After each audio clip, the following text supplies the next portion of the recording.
경상남도 밀양의 한 마을. 이곳에 무려 10만 9천 평에 이르는 거대한 연밭이 펼쳐져 있습니다. 오늘 여기서 캐야 할 물량만 2톤. 박스로는 150박스나 되는데요. 매서운 겨울 날씨 때문에 작업 여건이 안 좋아 책임자는 아침부터 걱정이 많습니다. 오늘 날씨가 바람도 많이 불고 추우니까 다 조심해서 작업해. 자, 오늘 150박스 물량을 위해서 화이팅 한번 하고. 드디어 작업이 시작됐습니다. 겨울 연근 작업은 해도 짧고 날씨가 추워 보통 오후 4시 전에는 모두 끝내야 해서 아침부터 작업자들이 일을 서두릅니다. 머리 쉬어가요. 추위와 싸우며 흙 속에 묻힌 연근을 일일이 손으로 더듬어가며 캐고 있는 작업자들 사이에 의자에 앉아 뭔가를 하고 있는 사람이 눈에 띕니다. 방금 캔 연근의 표면을 다듬고 있는 건데요. 가공 공정의 편의를 위해서 현장에서 곧바로 1차 손질을 한다고 합니다.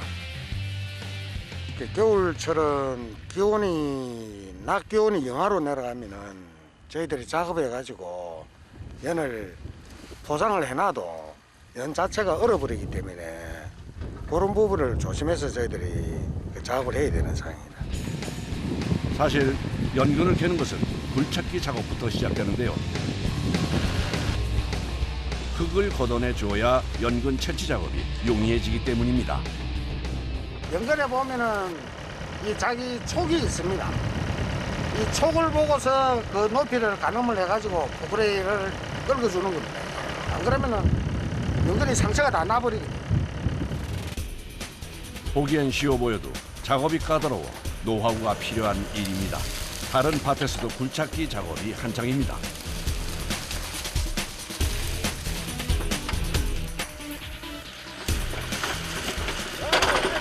보면 오잖아. 봐봐 이거. 한 20cm만 끌고 20cm만.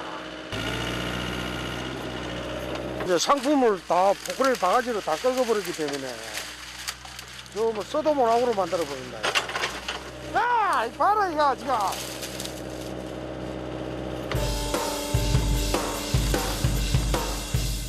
자세히 보니 굴착기 삽에 연근이 잘려 여기저기 부러져 있는 것들이 꽤 많이 눈에 띕니다.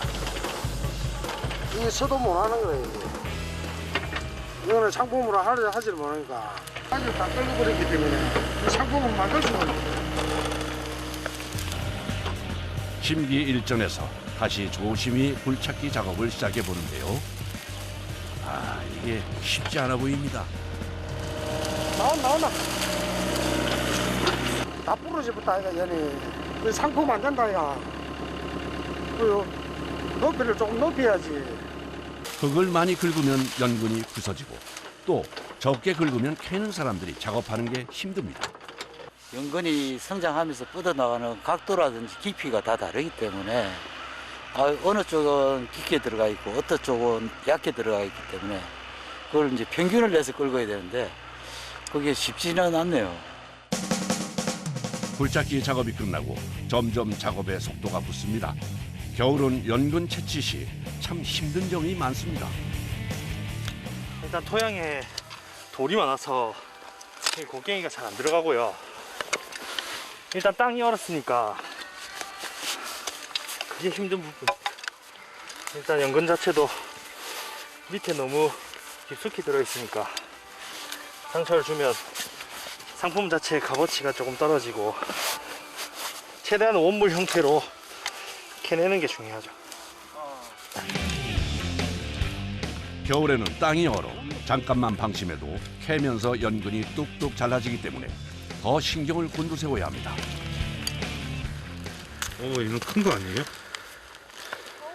근데 마디가 제대로 안 나와서 상품이 그래 안 됩니다. 이게. 마디가 안 나왔던 게 무슨 말씀이세요? 마디가 이 20cm나 30cm 안에 마디가 이렇게 3마디씩 나와야 되는데 이 길이가 너무 길면은 이 가공밖에 안 됩니다. 이는. 뿌리가 굵고 마디가 서너 개 이상 되는 것이 최상품이라고 하네요. 그런데 이때 연근을 잘라 보여주는 작업자. 아, 이게 지금 늘어나는 게 뭐예요? 뮤신이라는 성분인데 이제 연이 가지고 있는 제일 유명한 성분이죠. 이게 뭐 되게 위에 좋고 뭐 다른 이제 위 보호하는데 좋다고 많이 알려져 있습니다.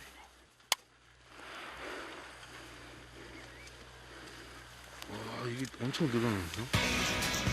위에 좋을 뿐 아니라 비타민 C가 많아 면역력 강화와 피로 회복에도 좋아 요즘처럼 추운 겨울에 먹으면 더 좋다고 합니다. 그런데 땅을 파고 있는 도구가 좀 낯선데요. 꼬챙이처럼 긴 쇠가 3개로 나누어 있고 손잡이 부분의 대는 굉장히 짧으네요.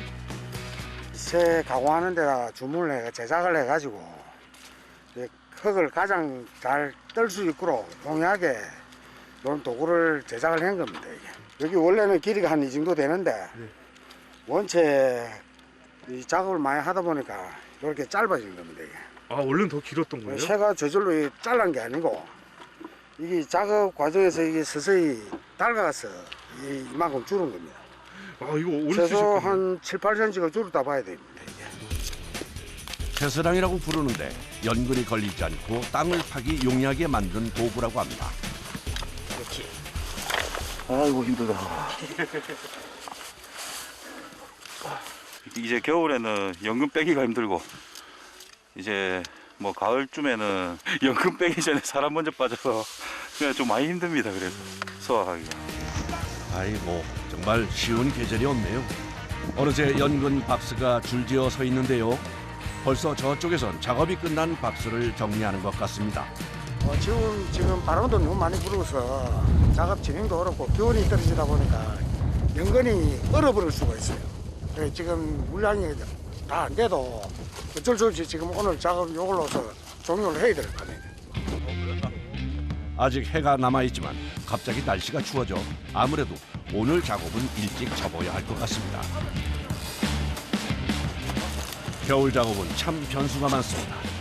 2톤을 목표로 나왔지만 오늘은 1톤이 조금 넘는 양으로 만족해야 할 것 같습니다. 뭐 차나 각기 식품마다 다른 공정들이 있기 때문에 저 그거 하나하나 또 이제 갖고 가는 이제 그런 일들을 해야 됩니다. 끝이 아니시네요. 이제 시작입니다. 이곳은 연근밭 근처에 있는 가공 공장입니다. 연근은 저장이 어려운 작물이라 당일 가공이 원칙인데요. 첫 공정은 세척입니다. 1차 세척은 고압수를 이용해 켜켜이 붙은 진흙을 제거해줍니다. 어느새 연근이 말끔해졌습니다. 1차 세척이 끝나면 80% 정도 이물질이 제거됩니다. 연근이라는 게 계속 이 갈변이 일어나니까 철분 성분 때문에 물에 계속 담겨져 있어야 되기 때문에 뭐 쉽게 얘기하면 조개 같은 거를 갖다 해감을 한다고 해야 되나? 이제 그런 계속 이제 담겨 있기 때문에 나중에는 흙먼지 자잘한 흙먼지들을 밑에 또 깔았고 결국에는 3차, 4차까지 세척을 거쳐야지 저희가 완전 가공을 할 수 있는 제품이 됩니다. 기계 세척 후에는 일일이 칼을 이용해 연근에 박힌 돌이나 흠집을 잘라내야 합니다. 갈변 현상이 나타나기 전에 끝내야 해 항상 빠르게 작업을 해야 한다네요. 일을 하다 보면은 이게 진흙 속에서는 시커멓게 나오지만은 여기서 이렇게 공정을 하다 보면은 안에서 뽀얀게 나와가지고 할 때 그때 기름도 우리가 보면은 정말 진주 같아요. 샷할 때 너무 좋아요 이거. 기계로 할 수 없어 사람 손이 필요한 작업인데요. 1년 중 가장 바쁜 계절이 겨울이라고 합니다. 하루 생산량만 무려 1톤. 작업자들의 손이 쉴 틈이 없습니다. 하루에 이렇게 손질을 얼마나 하세요? 하루에 우리 개인당으로는 한 150개, 전체적으로는 60kg를 7에서 8박스. 그렇게 손질하시다 보면 힘드신 점도 많으실 것 같아요. 네, 저희들 반복되는 작업이다 보니까 발목하고 이 어깨 요리로 요 일부가 많이 아파요. 손질이 끝난 연근은 바로 물에 담가 갈변 현상을 막아줍니다. 아직 다 끝난 게 아닌데요. 마지막으로 거품 세척까지 끝내야 비로소 가공할 준비가 끝이 난다고 합니다. 먹는 음식이기 때문에 무엇보다 청결이 중요해서 다른 어떤 과정보다 세척에 신경을 쓰는데요. 참 손이 많이 갑니다. 연근의 제품 특성상 물에 담가 작업을 할 수밖에 없어 옮기는 것도 쉽지 않습니다. 한 400~500kg 됩니다. 겨울인데도 땀이 납니다. 물에 뭔가를 타는 작업자, 연근 추출물과 정제용을 섞어 만든 침지액. 가공 전 침지액에 재우는 과정은 연근의 성분 보호를 위해 꼭 필요하다고 합니다. 건조 시간을 단축시킬 수 있는 부분들도 중요하고요. 연근이 식감이 되게 좋은 편이에요. 그런데 가공 공정상에서 어느 정도의 최적 가공을 하게 되면은 본연에 가지고 있는 식감도, 맛도, 향기도, 풍미도 유지할 수 있는 부분들이 있기 때문에. 작업자가 원통에 연근을 쏙쏙 집어넣는데요. 뭘 하는 것일까요? 원통의 크기도 다양합니다. 이번 과정은 연근을 먹기 좋은 크기로 잘라주는 공정입니다. 굵기 조절에 따라서 속도 차이가 좀 나는데 아무래도 이제 얇을수록 속도를 갖다가 좀 빨리 돌리면 많이 좀 로스가 많이 나죠. 원물형하고 지금 티백형을 이렇게 골라내야 되거든요. 원물형. 이것은 티백형. 컨베이어 벨트가 움직이는 속도에 맞춰 빠르게 손상된 것들을 골라냅니다. 손상된 물량은 20% 정도 되는데요. 보통 티백 원료로 사용된다고 합니다. 시간을 좀 단축하려면 여기서 아마 한번 걸러주는 게 작업 시간을 단축하는 데 도움이 됩니다. 처음 흙에서 캤을 때의 모습은 이미 사라진 지 오래. 다양한 가공 과정을 거쳐 하얗고 말끔한 모습으로 재탄생했습니다. 지금 포장하는 제품은 원물을 한입 크기로 절단해 진공 포장하는 과정인데요. 주로 반찬용으로 백화점이나 대형 마트로 납품됩니다. 중량 체크는 정확하게 하기 위해 하나하나 저울로 잰다고 합니다. 하나만.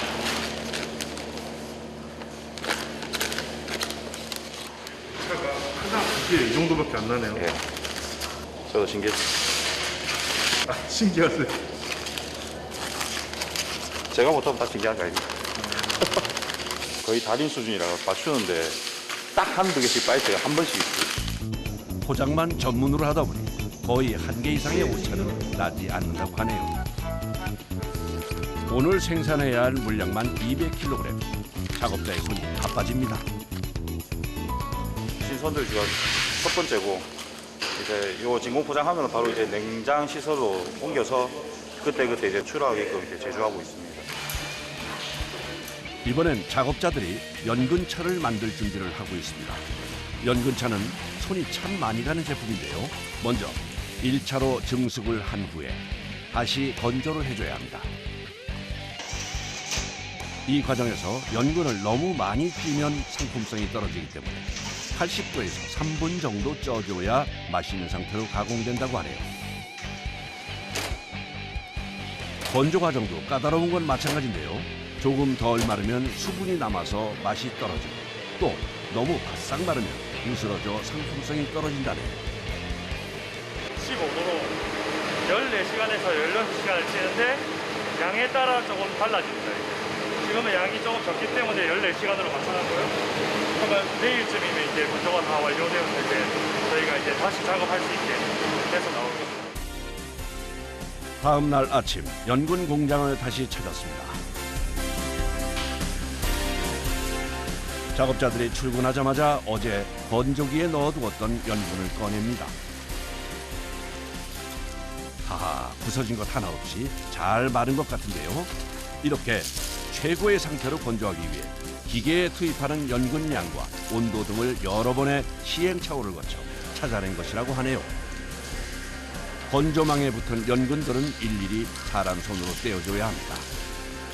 많은 양을 하려고 해도 너무 붙어버리니까 이렇게 적정량 이제 펼쳐서 작업을 하는데도 이게 녹말 성분과 뮤신이라는 성분 때문에 많이 달라붙더라고요. 서로 붙어버리면 연근이 깨져서 상품성이 떨어져 최대한 붙지 않게 건조 중에도 뒤집는 일을 반복해줘야 합니다. 감자칩처럼 부러뜨렸을 때 탁 소리가 나면 건조가 잘 됐다는 뜻이죠.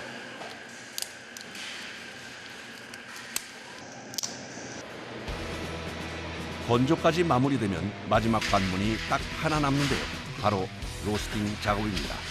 연근차도 구수한 맛을 내기 위해선 커피콩처럼 로스팅 과정이 꼭 필요하다고 합니다. 볶는 온도에 따라 쓰고 단 정도를 조절할 수 있다고 하네요. 찬물에도 뜨거운 물에도 빨리 우러나게끔 하는, 그리고 맛도 향도 증가되게끔 하는, 그리고 연근이 가지고 있는 성분도 열적 처리에 의해서 좋은 성분들을 또 증가하는 부분들, 그런 효과들이 있어서 로스팅 공정에 신경을 쓰고 있습니다. 한 번 볶을 때마다 연근을 30kg 정도밖에 넣을 수 없어서 기계가 정말 하루 종일 쉴 새 없이 돌아간다고 하네요. 집에 들어가면은 구수한 냄새가 날 때는 오늘 로스팅 작업했냐는 얘기를 듣기도 해요. 구수한 냄새가 나는 거예요? 네, 방앗간 참깨 볶는 것보다 더 구수한 냄새가 납니다. 로스팅 후엔 이렇게 맛있는 갈색으로 변한다네요. 꼬박 이틀이 걸려 만든 연근차가 완성되는 포장 과정입니다. 세척부터 로스팅까지 어느 곳 하나 사람 손이 가지 않는 과정이 없는데요. 이렇게 정성스럽게 만든 연근차가 서양 커피만큼이나 많은 사람들에게 사랑받았으면 하는 바람이라고 합니다. 농가도 가공 공장도 연근 제품에 대한 우수성을 조금 더 부각시키고 서로의 장점을 부각시키고 힘든 부분들을 서로 도와준다면 그것이 바로 미래 먹거리, 안전 먹거리를 갈 수 있는 기본이 아닐까 싶어요.